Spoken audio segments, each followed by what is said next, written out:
My name's Chelsea, and I'll be presenting on the case study A Family's Opposition to Organ Donation Despite First Person Consent. This case involves a 25-year-old male who was involved in a motorcycle accident that left him with a severe traumatic brain injury. His prognosis is extremely poor, with less than 1% chance of a meaningful recovery. Although he is not brain dead, he is not expected to regain consciousness. His family has decided to withdraw life support based on his condition and their beliefs. However, they are ready to proceed with withdrawing of life support. They are opposed to organ donation. The ethical question arises as the patient has previously registered as an organ donor, creating tension between the family's wishes and the patient's documented wishes. This case arises several important ethical questions. First, should the patient's documented consent for organ donation be honored even when the family strongly opposes against it? Second, because the patient is not yet brain dead, does the family have decision-making authority? And finally, how should healthcare providers balance their legal obligation to honor the patient's wishes with the emotional distress experienced by the family? This is where the Association of Organ Procurement Organization comes in, also known as the OPOs. They play a key role in this organization. They are a federally regulated organization responsible for coordinating organ donation. They are not only coordinating the recovery of the organs or transplant, but they also provide clinical support. They educate healthcare professionals and offer emotional support to donor families. This shows that the OPOs are not just logistical organization, but also play a critical role in supporting both logistical organizations, but also take a critical role in supporting families and healthcare systems during the donation process. In our case specifically, the OPOs will act as a mediator between the patient's legal documented wishes and the family's opposition, while also providing emotional support. When individuals register as an organ donor through their driver's license, this creates what is known as a first-person authorization. This decision is recorded in a state donor registry and can be accessed at any time. In most cases, this is considered legally binding. However, laws may vary state by state, which is why the Uniform Anatomical Gift Act plays such an important role in standardizing how decisions are handled. The Uniform Anatomical Gift Act, also known as the UAGA. This is a model law that governs organ and tissue donation in the United States. It has been adopted by all states to create consistency in how donation is handled. The law treats organ donation as a legal binding gift based on principles such as intent, transfer, and acceptance. Under the UAGA, individuals can authorize organ donations before death through donor registries. This is known as a first-person authorization and is legally binding. Unlike informed consent for medical treatment, this is considered legally authorized under the gift law. If a person has already made the decisions, family members do not have a legal authorization to override this. Applying ethical principles to this case, autonomy is the most important. The patient made clear, voluntary decisions to donate his organs, and respecting that decision is essential to ethical care.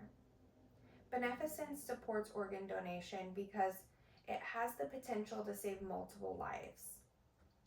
Non-maleficence, or the obligation to do no harm, is more complex in this case. While the patient is unlikely to recover, proceeding with organ donation assists the family's wishes may cause emotional harm to the family. However, not providing the donation could also cause harm by disregarding the patient's autonomy for preventing life-saving transplant. This highlights the challenge of balance between different types of harm. Justice also supports donations as organs are a scarce resource and should be used fairly. Possible courses of actions. There are several courses that we could take. First option is to proceed with organ donation, honoring the patient's documented wishes and following the legal framework. The second option is to honor the family's wishes, not proceed with the donation, and prioritizing emotional and cultural beliefs. The third option is to attempt mediation, where healthcare providers and the OPO engage in further decisions with the family to provide education and support in hopes of reaching an agreement. In this case, the best course of action is to attempt mediation with the family using the support of the OPOs to provide education and emotional guidance. However, the patient's education